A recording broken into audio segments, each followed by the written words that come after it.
Yeah, and I appreciate that. You're fine, but I have to anticipate a certain level of distraction from you today, even in the face of all that fineness. So scut, now. Welcome to MsMojo, and today we're looking at the plot holes that leave Grey's Anatomy searching for answers. Be on the lookout for some spoilers ahead. Joe gets this killer fellowship, and I get this sweet office. How is that a win for me? You get me. Number 20, Leah's disappearances. It wouldn't be Grey's if we didn't have characters randomly disappearing on us. Remember Joe the bartender, anyone? The show clearly doesn't. Still, Leah Murphy might just be a bigger mystery. After her romance with Arizona crashed and burned, Leah faded into the background. I had such an amazing time the other night. Yeah, it was fun. I feel like I'm ready to take it further. It's not a good idea. I totally get it. Initially let go at the end of the 10th season, she returned years later as if things would now be different. But it turned out to be more of the same. Unlike her previous exit, this time Leah didn't just leave. She seemed to drop off the face of Grey Sloan Memorial. We were just talking about me. Figures. Anyway, welcome back. Was she fired again, or did she quit? Did she just stop showing up and no one noticed? We need to know. I will see you around. Bye. Number 19. How old is Lexi? Meredith's age already had us scratching our heads. More on that later. But her younger half-sister isn't any better here either. Meredith, seemingly born in 1978, was 5 years old when she was abandoned by her father. He lied. He's a liar.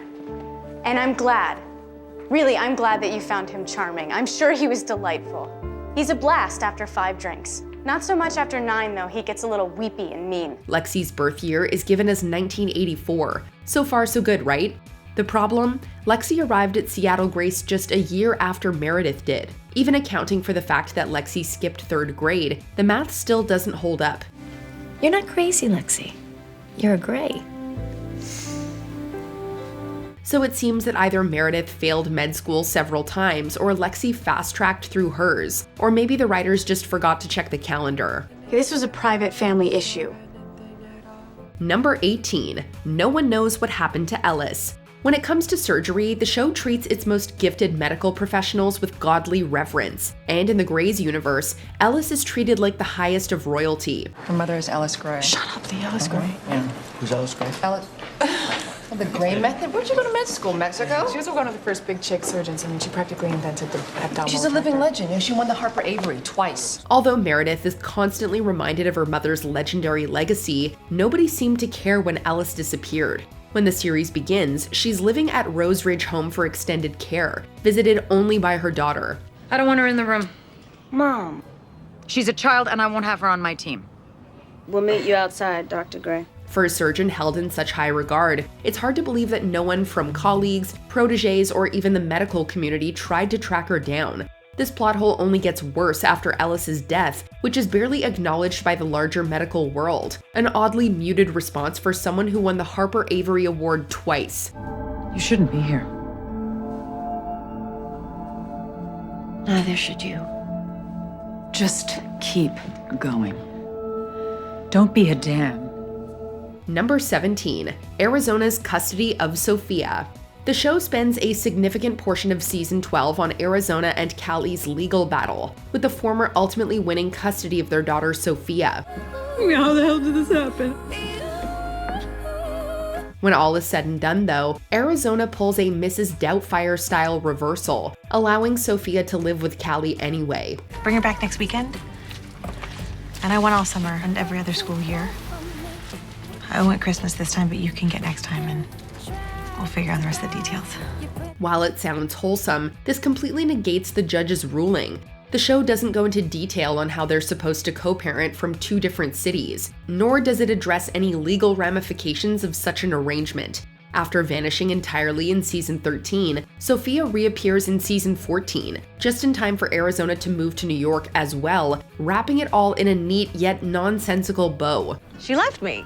I mean, she left me and then she left me again, but it was worse because that time she took my daughter. And what? I mean, now because she's single and I'm single, it's no. No one has ever in the history of my life hurt me like Callie. Number 16, Amelia's quick recovery. If anyone deserves Employee of the Year at Gray Sloan Memorial, it has to be Amelia Shepherd. After all, who returns to work just 4 days after life-threatening surgery? After some uncharacteristically erratic behavior, Amelia is diagnosed with a brain tumor. Every time I come looking for you, you're holed up in this room, staring at people's tumors. I've needed you, and all you've done is blow me off. And honestly, I'm at the point where I don't care. Why is your name on those scans? While operable, survival is far from guaranteed, and long-term effects are expected. But not only does Amelia pull through, she's back at the hospital less than a week later. Do you know what happened? Do you know where you are? I had a surgery. I had a brain tumor. Even if we buy into the idea of a miraculous recovery, no hospital would ever realistically accept a surgeon back so soon. And yet, Gray's pretends as if it's business as usual, letting Amelia back in the OR just 4 days after she was there as a patient herself. It's inoperable. It's too close to his brainstem. I can't get to it with a scalpel. Number 15, why wasn't Izzy fired?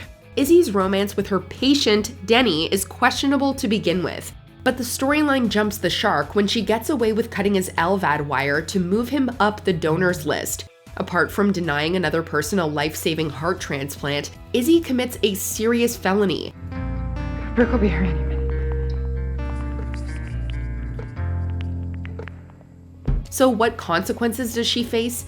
That would be returning to the hospital with a minor probation. Far from a legal investigation, Izzy's welcomed back with sympathy and encouragement from everyone around her, while retaining her job and medical license.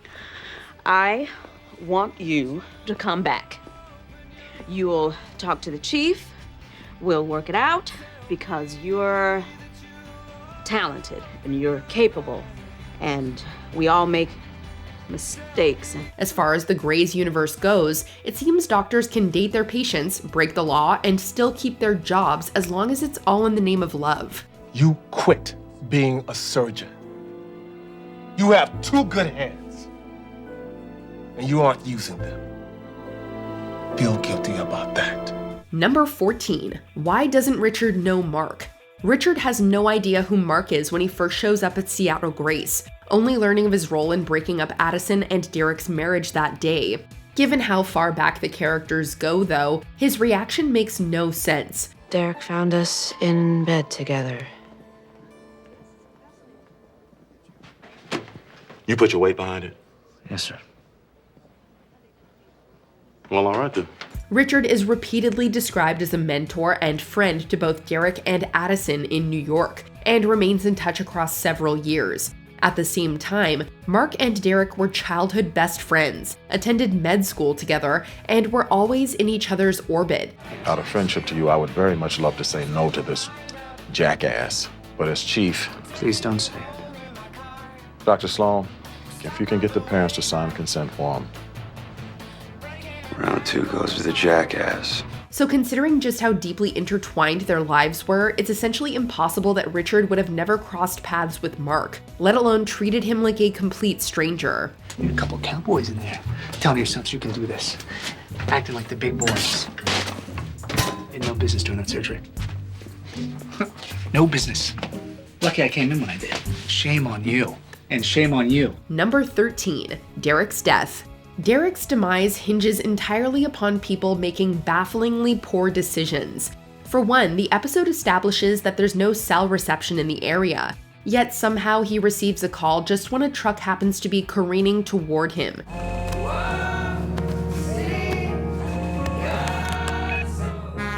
Even setting that aside, it's hard to believe he'd never hear a large vehicle bulldozing in his direction on a deserted road. It gets worse at the hospital, where no alarm bells go off despite Derek's status as a famous neurosurgeon. The call to not get a head CT was a bad call. And despite being so close to Gray Sloan Memorial, he's treated at a trauma center where the staff's incompetence cost him his life. Honestly, the only explanation left is that the universe itself had it out for McDreamy that day. Ma'am, just wait! None of us are safe. I guess we're all the same. Number 12, the Chief of Surgery's authority. Technically, the chief of surgery is only supposed to oversee their department, but if Grey's Anatomy is anything to go by, anyone appointed to the role runs the hospital with absolute authority. From administrative decisions, budgetary policies, to hiring and firing staff, everything seems to fall on their shoulders. Chief of surgery is mine. Chief of surgery is mine. It was yours. Now I'm not so sure. I am the best surgeon at Grace with the lowest mortality rate. You can't just bring some now guy ask me why I'm not so sure about you. Later seasons go even further, with the chief responsible for hospital repairs and renovations. Even something as wild as a pipe leak ends up as their job to look after. I've closed all but 2 ORs. Maintenance has isolated the broken pipes. So thank you, Dr. Bailey.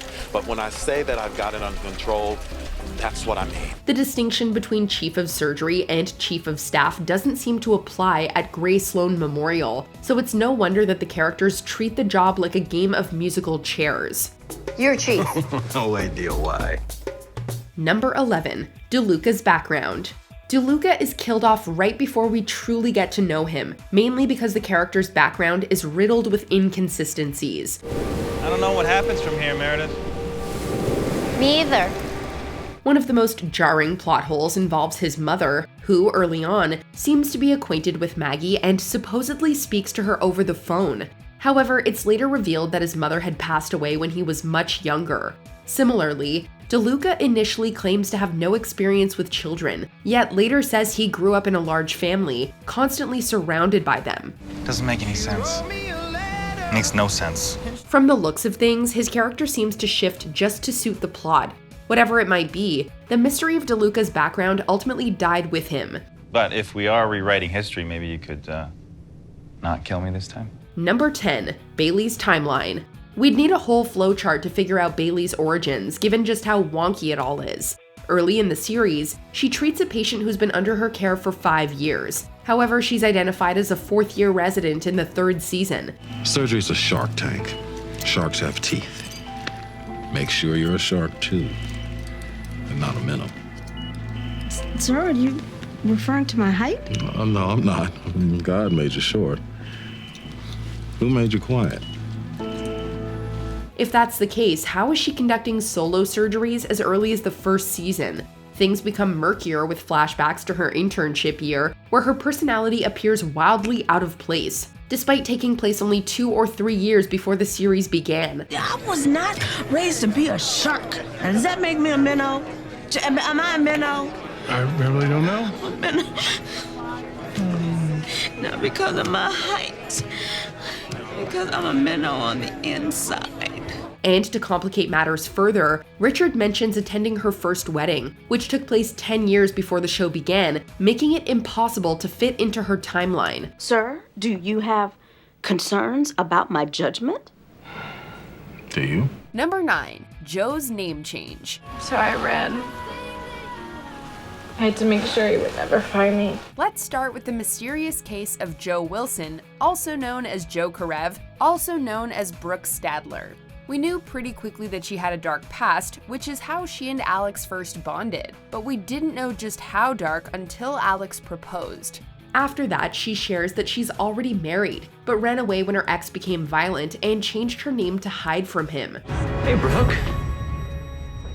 Oh wait, it's Joe now, right? The mystery is whether or not she changed it legally. She says she can't testify in court because then her husband could find her, but if it's a legal name change, that shouldn't be a problem. And if it's not, does she have a fake name on her medical license? Because that's also an issue. It was me. It was all me. Yeah, it was always you. Okay, walk away, Dr. Stadler. She is a liar. She is pathological. Number 8. Apparently lions grow new teeth. According to Grey's Anatomy, lions not only regrow their teeth, but they do so instantly. Richard and Jackson are treating an unfortunate patient who got bitten by a lion, and has the fang left in the wound to prove it. A lion tooth. All right. Hey, don't just toss that aside just yet. Bulky, keep that safe, will you? Problem is that when Meredith, Derek, and Zola saw the lion on their way to work, after the attack, he still had a full set of chompers. Is that? That's a lion. We understand there's not a lot of lions looking for acting work, let alone one that's missing a fang, but could this not have been edited or shot more carefully? Also, how hard was this patient's leg that it took out a tooth? Okay then. Number 7. How Alex dealt with Izzy's debt. What is all this? As Stevens left no forwarding address, and as you are officially her next of kin, this is her unpaid balance of her medical bills. As we mentioned, Izzy's departure from the show was ugly and confusing.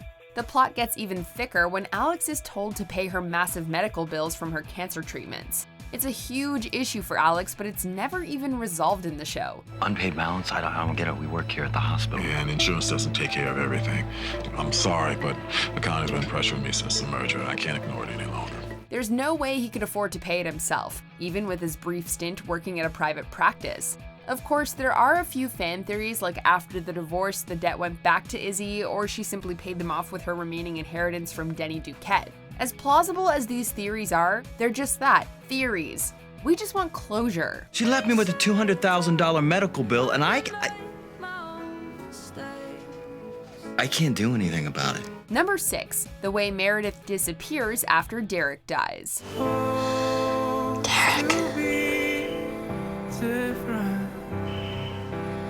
After Derek's death, a lot of us needed a little break from reality. But looking back, does Meredith's reaction make sense? Obviously, losing the love of her life is extremely traumatic, but to leave everyone she knows and the family she made without a word... Derek is dead. What was that? Derek is dead. She disappears for an entire secret pregnancy, and the only reason she's found is because she has complications during labor. This would make sense for the Meredith we met at the beginning of the show, but she's worked hard on her self-made family at the hospital. It doesn't make sense for her to leave it with just a simple note. I had a baby.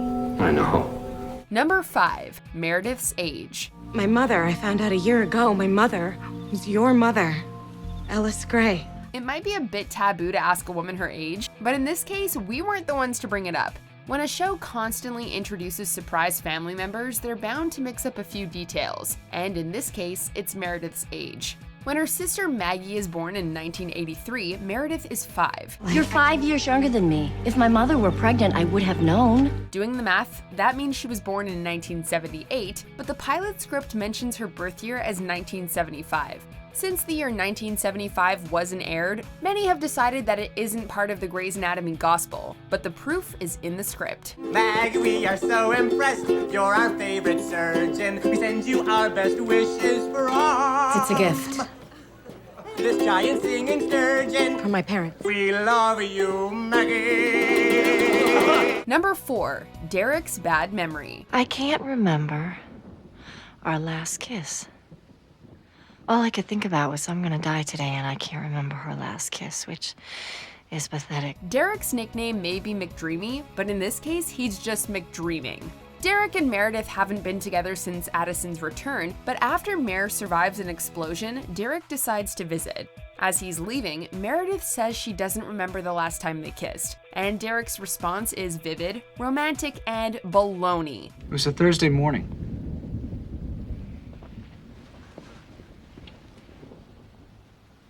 You were wearing that ratty little Dartmouth t-shirt you look so good in. The last time they kissed was in the rain. Meredith was crying and broke up with him.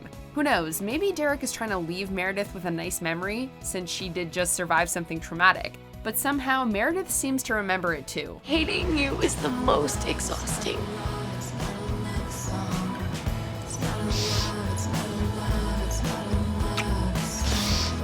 I don't want to do it anymore. Number 3. Maggie Pierce's career timeline. I have no home. It's like I flew to this planet on an exploratory mission, and the Earth blew up behind me, and I can't go back. The show makes it clear that Maggie has always been a prodigy of medicine, due in part to her parents being Ellis Grey and Richard Weber. What it doesn't explain is how she managed to do so much at such a young age. Apparently, she started her fellowship at 25 and became head of cardiothoracic surgery at 27. So far, it's somewhat believable unless you consider that she would have finished med school at 19 and her bachelor's degree at the tender age of 15. If that is her actual timeline, then we are really impressed. Stranger things have happened, we guess. You're a Cylon! This is Galactica! I really do like her. She makes me not the crazy sister. What do you think they're paying her? Number 2. Drinking after donating a liver.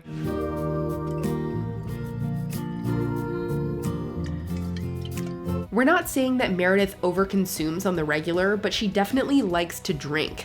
Most of the time she's a social drinker, other times she just wants to numb herself. This isn't a problem until she makes the decision to donate part of her liver to her father. Am I stupid for doing this? No. Really? You get to save your dad's life tonight. When donating your liver, it's advised that you avoid too much alcohol after the surgery. But that just isn't Meredith's style. After all, the tequila isn't going to drink itself. It would be fine if she drank just a little here and there, but when she drinks hard. Cheers.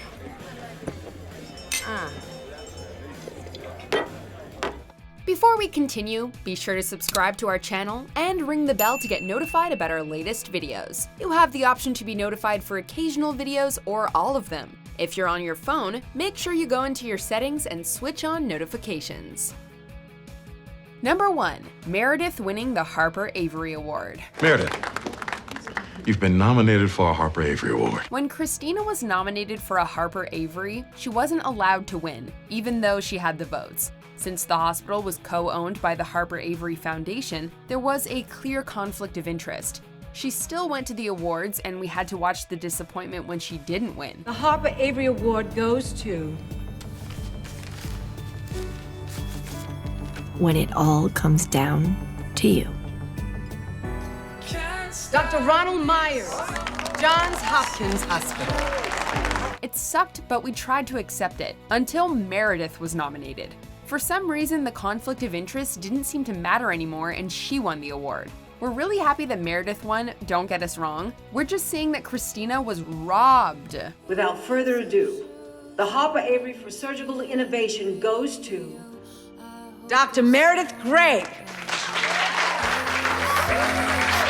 Is there a plot hole that you think deserved to be included? Sound off in the comments.